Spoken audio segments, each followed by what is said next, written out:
if I look for the future now, if I close my eyes and pretend how things could be or should be, I would love to trust every brand that I see online. So that's not always the case. Sometimes you hesitate to purchase or to subscribe from a brand because there are trust issues. So removing that fine print in marketing, if you can call it that, is something that I think is the future trend.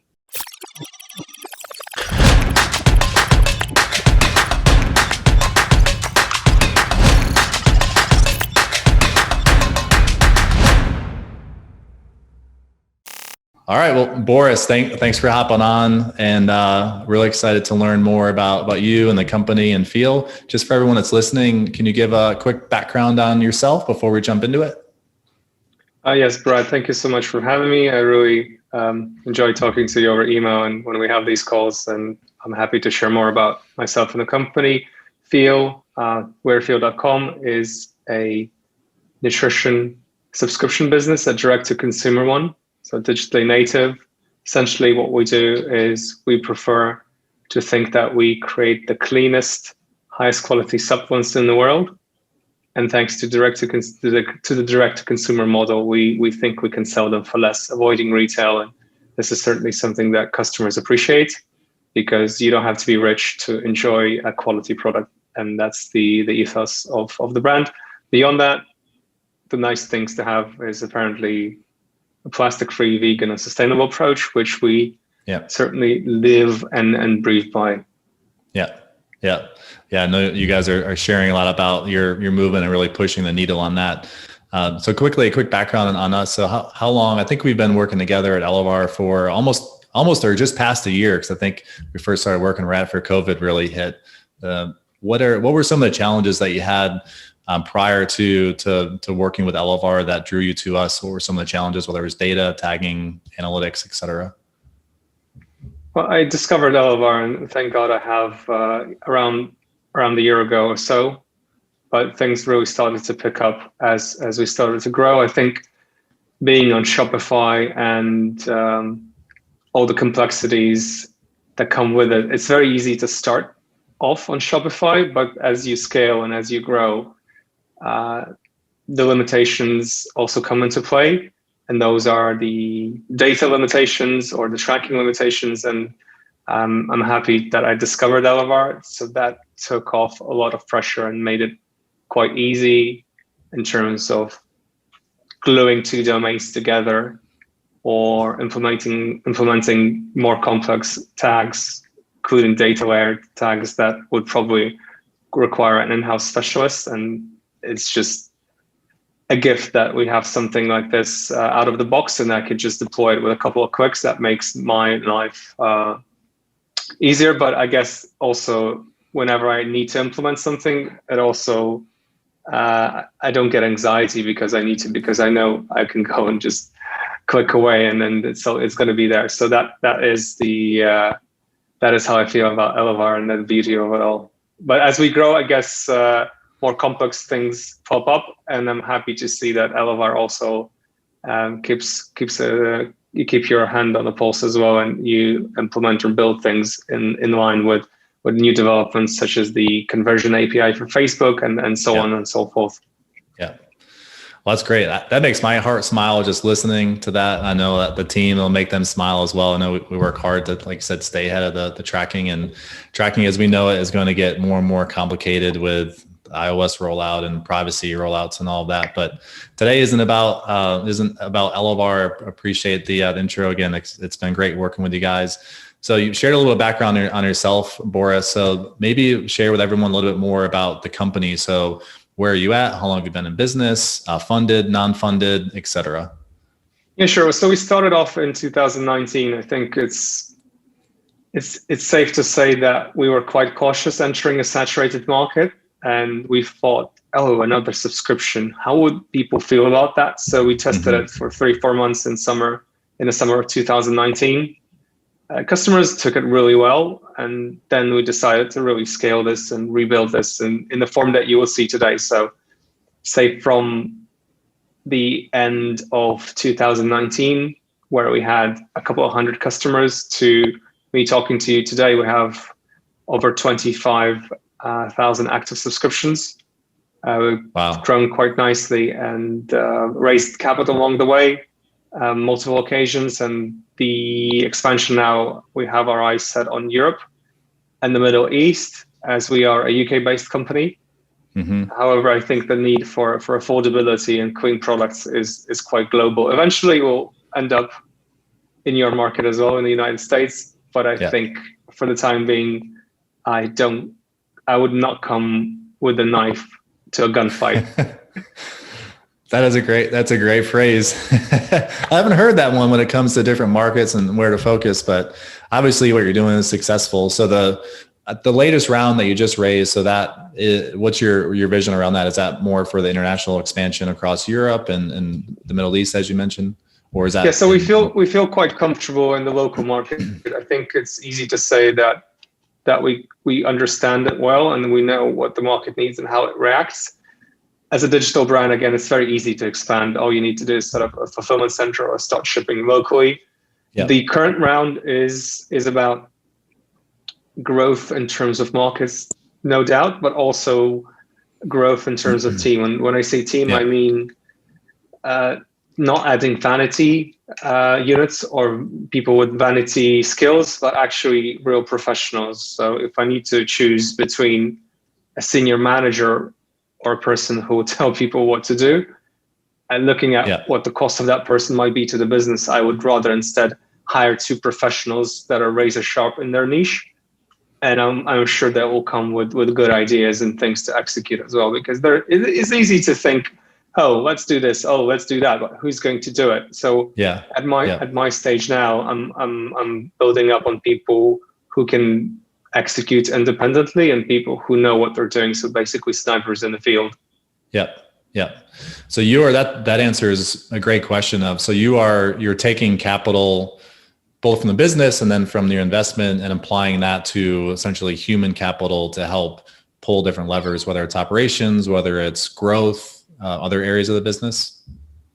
Yeah. So I'm a strong believer that products don't build businesses, people build businesses. And therefore, as a digitally native brand, all hands on deck, always in marketing. So paid search, paid social, email marketing. We have a lot of designers. We actually have 3 designers in-house. And for a team of 25, that's quite a lot. So a videographer, motion designer, graphic designer who also does UX, UI, web designer. So visually, we need to be appealing, but after customers purchase, the mechanics just need to work. So building up on those mechanics is quite important to sustain growth, I think. Because customers might come for the message, and that's fine. But how do we keep them? How do we make sure they stay? Is what the majority of our team is trying to figure out, and this is what we're doing on a daily basis. So you're that 3-person team, that in-house creative team, that produces all of your creative. So both for the site, for packaging, for marketing, partners. Yes. We do everything. We prefer to do everything in-house completely. Mm-hmm. And the second I have the opportunity, the right person or the capital to bring a function in-house, then without hesitation, I will. People need to be vested, I think, in the success of the business. And if they are, they'll give you heart and soul. The agency will never give you that. To them, you're just a disposable customer, one in, one out, 2 in, 2 out. And if you understand marketing well, on most occasions, you would think that they're not doing a good of a job as they could have. And that just creates friction and hesitations. And I have enough things to worry about when I go to bed at night, laying and thinking about this or that. I don't need to be thinking about an agency. So we try to use agencies at least the least amount of possible. Maybe PR is okay. You have to really be a big company to bring in PR. But things like CRM, definitely in-house. Things like design first, we're a design first company, definitely in-house. Marketing in terms of acquisition, definitely in-house. People need to live and breathe your brand, and they have to be your colleagues. Otherwise, they're not going to give you the 110% that we like. You build the people build the business. I think you're living and breathing that for sure. Always. So you grew from a couple hundred customers in 2019. Now you're at 25,000 plus subscribers. What's one of the first milestones when you look back at the growth of the business, starting it? So is it getting to that first $1 million of revenue? Was it getting to a certain MRR or ARR level for subscriptions? Where would you consider that first milestone, and what were some of the challenges that you faced? I think the first milestone and the biggest change that we made in was the acquisition strategy. Once you understand who are your customers, and this is quite cliche. A lot of people say that, understand who are your customers, but when you actually do, things just come on rails and they just spin off quite easily without much effort. But it does take a bit of time to get to that. So you would think males, great. What age? Okay, perfect. Or females. You have to see what your product is for these people. And sometimes you would think that your product is for a different category, but just look at your customers, see who are your customers, why are they buying this, and then just scale that, right? In terms of supplements, you would think, okay, well, who needs supplements? Okay, from men, right? Let's go protein, regeneration, workouts. But actually, we discovered a lot of females buy that as well for all the different reasons. They just appreciate other angles, and that led us to develop other ranges of products that will geared towards the female audience as well. And we find it quite easy to communicate with them just because they feel for the brand, and that's probably something that I suggest other brands do. If you're doing physical products, don't try to force it on people. See where people buy it effortlessly and work towards that audience. And then if you have reservations around who your audience is, you have to give it up very quickly if you want to grow. So how are you? That's interesting that you leveraged your customer data to not only move to different targeting demographics, but also different products. But how are you acquiring that data? Were you doing customer interviews? Were you reaching out to top subscribers, new subscribers? How did that process work for you to capture that data and use that to drive back into the direction of the business? I guess as unpleasant as it may be, even for a founder, you have to pick up the phone and call your first 100 customers or 200 customers. You'll find amazing things. The second thing is, I guess, if you have customer support as a growing business, as a founder, you have to talk to customer support day in, day out, always. What are customers saying? What are customers asking? What are they complaining about? People in customer support are so carried away by replying to these daily tickets that probably they will not find the time to give you constant feedback. So just approach your team, keep on asking them, just suck it out of them. Say, hey, what are people saying? What about today? What are people complaining about? Give me top 2 reasons, or what are people appreciating, or is just a prism through which you can get refined information about your customers, because they are exposed to volume. You will not be able to call 1,000 customers, but through customer support, I think you can get a condensed opinion of a group of 1,000 customers. So that's quite important. Then apparently surveys are good as well as a standard measure. But through acquisition, say on Facebook, just segment it out: age, gender, interests, basic things, and see where the acquisition comes from. And if you discover something that is quite broad, like a pattern, then just go all in. So taking where you are now, for those that maybe aren't quite to where the level you are, other brands that might be starting out. So if you were to rewind in time and go back to 2019, again, knowing all the hardships, the learning lessons, the blood, sweat, and tears that you've gone through, what would you do differently? So if maybe you had started the brand, but you're still in that few hundred customers, what would you do differently to potentially help accelerate the growth faster than what you've achieved so far? I think, as odd as it may sound, I'll have 2 things to say probably, and they're not very similar. They're quite different. So one, try to do contradictory things to what you believe, and that will give you the learnings and exposure faster. An example, again, from supplements would be, and that discovery came from a manager from Facebook. We're targeting physical activity people. And then they said, well, try people who like fast food instead. They're 56 times more likely to buy. And then we thought, well, okay, right. Are you serious? let's try it. And we tried it, and they did like the product more. Yeah. So it's not about the people who are healthy, but more so towards the people who maybe are trying to get healthy in their head. So just try to see another side of what you're trying to do. The second thing, I think, if I would have done something differently now, as a digital brand, you're so proud of being digital first and fitting through the letterbox, but also build your product to scale. And by that, I mean, consider retail from day one. If your packaging, your packaging is the direct to consumer mail or box only, eventually digital will tap out, and you would need to rebuild the whole thing from scratch, considering a shelf form for the packaging, shelf-friendly packaging as well. It is much easier to think about this from day one in developing this product. Another thing, I think, if you, and this is an addition as a cherry on the top, there will be people in your business who try to pull you into compromising on quality in favor of margin and revenue, and then just bringing in more smoke and mirrors and more marketing bullshit into the game.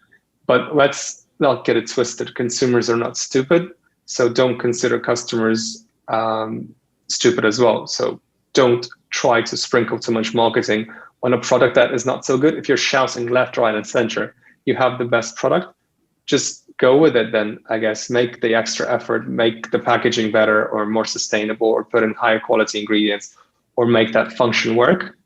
But this is from my current business. I had a fashion marketplace before, and my lesson from that one, and I think maybe this is the reason why I'm in a different business now, and that one didn't succeed, is if you have a SaaS business or a subscription that is digital, don't think that you're going to build the perfect product and then build the customer. If you have the function, even the most basic function, start billing customers or start charging customers or proposing they pay for this function from day one or day two. I mean, look at Trello. It's just a digital sticky note. What they have evolved to is amazing, but they started off as just a posted sticky note on a digital screen, and they were charging money for that. You would think, would customers pay for that? So don't question yourself. If you feel you can't charge a customer for your service until you have that perfect function, then maybe you're not looking in the right direction. Just start generating revenue as early as possible.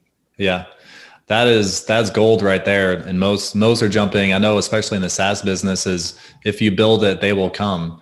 Most of the time they won't come. So that is great insight.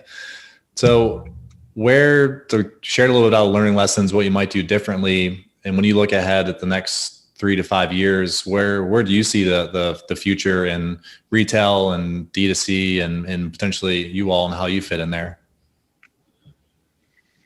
A gift and a curse, the recent events that have brought a higher level of digital penetration to our lives. So people who are in the 50, 60, 70-year-old category were technically unable to get goods unless they went online. So a blessing in disguise for digital brands.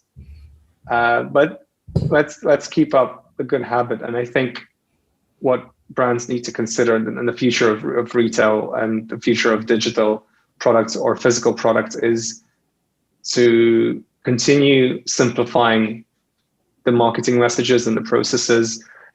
Don't get too wordy. Users really appreciate that convenience. And I think as far as it goes, opening a door or calling an elevator should be relatable to how the product experience or the purchase process should be. All those bits and bobs and the nuts and bolts that people add on to, I think they're just going to go away in favor of a high quality product and the convenience to buy and the transparency around returning the product as well. So or getting a refund. So generally, I think the times of gimmick marketing are ending, and I think only the purest brands with a good mission will survive or thrive. As millennials, especially the millennials today, they had it differently. The Gen Z, though, they have completely different values. And in 10 and 20 years' time, Gen Z is going to be the one who has the buying power. And they have completely different views on life. To them, sustainable or plastic-free is the new normal. It's not the zeitgeist, as some older people say, oh, you're just doing the zeitgeist thing. Yeah. No, it's normality. It's just how things should be, right? I think to me, it's a kind of insulting when older people say, "You're just doing the zeitgeist thing." Yeah. No, it's not like, it's not about that. It's the extension of me. So that is important that you focus, I think, on customer experience and quality first, and then through data as well, just see where the obstructions in the customer journey lie and then try to eliminate them boldly, get rid of them. I think that's the way to go. And if I look for the future now, if I close my eyes and pretend how things could be or should be, I would love to trust every brand that I see online. So that's not always the case. Sometimes you hesitate to purchase or to subscribe from a brand because there are trust issues. So removing that fine print in marketing, if you can call it that, is something that I think is the future trend. Yeah. So the next question was around would be like one unique piece of data or a few metrics that might be unique to the way that you look and evaluate the business and how you're progressing on your goals. It's almost like your brand equity. So it's like your brand equity metric. If you had a way to measure that effectively, that might be one unique metric. But what are a few of those metrics that you like to look at on a daily, weekly, monthly basis that helps you feel like you have a good gut check on what's going on with the business and the direction? I guess 3 key metrics for me would be churn. Mm-hmm. And we experiment a lot with churn and what it does to the business. The second one is the conversion rate from the acquisitions. We do mainly conversion campaigns. And then the third one is the abandoned basket value, something that Elevar gives us quite well, alongside tips. I guess in terms of business specific metrics, as our product is not something you can wear day one and appreciate, it takes time to build up on. We look at how long does it take for customers to feel the difference or to, as we might call it, fall in love with the product. And for some, that never happens. For some, that happens after a couple of weeks or a couple of months. So we try to align them with what science says in terms of when they should feel something, because sometimes people say, I felt it in the second week, but actually, according to research, you would only feel it in 2 months. Yeah. Or vice versa. People would drop off in their first 2 weeks, say, I never felt anything. It's not a good product. What we actually want to align them with is it takes 2 months to feel better. And maybe this is why some companies have extended trials, because it takes time to fall in love with your product, like a 7-day free trial, 30-day free trial, or the first month they get it for free, no commitment, whatever it is. I think, again, a good tip is if you're so sure your product is good, then just risk it. Give people the time to fall in love with your product. Yeah. And if it's good, then they'll stay. If it's not good, no gimmick marketing is going to make them stay. They're going to find a way to cancel, churn, delete, unsubscribe, whatever they may do. But just going for that, like us, we have a 30-day no questions asked money back guarantee. Yeah. Don't even need to return the product. We just rely on quality so much. Some companies would say, hey, fine, just put it back in the post. We say, fine, keep it. It's on us. Yeah, that's fine. So a big term in SaaS is product-led growth. Yeah. So it's almost like you're following that same type of model on the subscription side, because once somebody purchases, then you need to connect the purchase back to the brand, the story.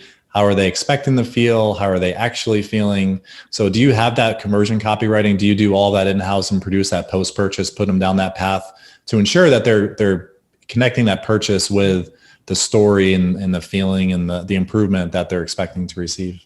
Oh, absolutely. We leveraged that quite well. And that was part of our growth since day one. So I think in the first 3-4 months, we put down a massive email strategy where there's an email campaign of 38, then it grew to 60 plus emails that we sent to customers every 2-3 days, just aligning them with the experience, what is going to happen, how your body would feel.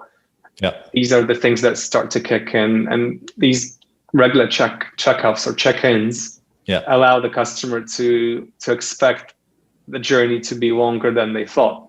We all want a quick fix, just put some tape on it and it's shut. But actually, it takes time to improve on yourself as a new habit.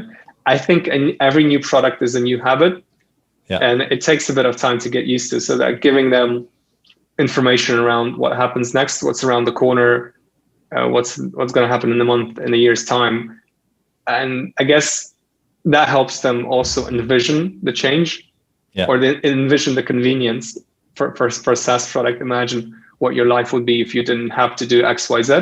Maybe today for you, you have to get used to it and you keep forgetting to use it, or you're neglecting it. It's like with driving, right? You're so struggling with driving, and then 2 weeks, 3 weeks, and then all of a sudden you wake up one day and it feels so native to you. I guess just encouraging that user to stay on with the journey and explaining that this is a commitment is something that we do quite well. But also, when you do good things and we have a sustainable brand, there is also a lot of things you can talk about. If you have a physical product, it's fine to give some highlights about it, as long as it's better than what's on the market. Other companies, and I think this is why D2C is thriving, because the legacy brands, they have nothing to talk about. They have a mediocre quality. The pricing is subpar. What are they going to say? Hey, here's 30% off. Hey, here's 50% off. What then? What's next after the discount? Why should customers stay with the brand? Oh, we reinvented ourselves. How? You're still the same brand. It's just an email, right? But when you're a new story, and I think one of the things that I learned quite quickly, as well as whilst I was pitching to VCs who questioned entering a saturated market as ours, I would always say, well, look, telling a new story is always easier than convincing you have changed. It's like within a relationship. When there's a toxic relationship, somebody hits somebody, and then they're like, "Oh, you're not going to be hitting me anymore." No, I changed. And then 3 weeks after, and it goes again, right? So if it's just in you being not the best in this category, so that's and then some companies still fail in reinventing themselves. So just clean slate, start off, and just build on a good story. It's easier than just rebuilding yourself.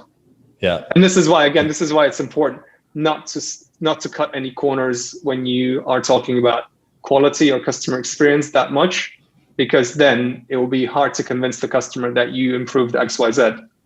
Little incremental improvements in SaaS. Hey, we added this button. Customers can see it. In a product, hey, we added this. They have to commit to buying it again to see that button, right? So that's one of the things that we feel very good about. I can wake up in the night and say, hey, really feel good about my product. We're the best. Yeah. Awesome. Well, last question I have for you, which I'm really excited to hear your answer to this. So business number 2, is this your second business that you've started? Yes, correct. Okay. So you referenced before, you consider the first one a failure. This is my second as well. Similar, but I actually consider it was a successful failure because I learned so much. So my question for you, given the success that you have today and where you're set up to go in the future, who did you have to become? So when you looked in the mirror of, okay, I'm coming off this venture, this is what I want to do next, who did you have to become to be ultimately where you are today with the business?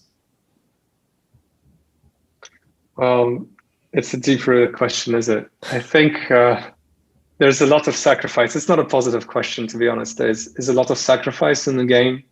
You think of your colleagues who leave at 6. Well, that's just scratching the surface. Think about not seeing your daughter or not seeing your family or your wife, and then you go through a roller coaster of your family, not understanding who you are or where are you and why are you not home.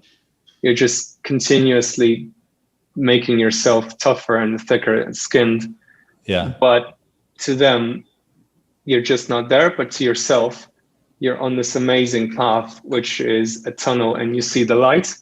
And you're just running quicker and quicker towards it. So I think there has to be resilience towards people who miss you. So that is a sacrifice that you have to make, because without it, let's say you're the founder of the business, and if any founders are tuning in and just starting the business, you're the most valued asset of your business. And if you do double time, then there's 2 of you.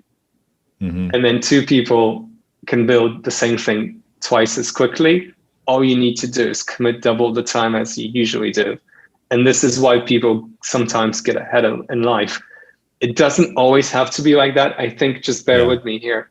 I think as you grow and as you raise more capital, or as you near profitability or become profitable, you can have more people join the business to offload some of these things. The stress will never go because you're still responsible for everything. But those long hours that you put in, insanely long hours, they will be diluted down towards other people carrying these functions.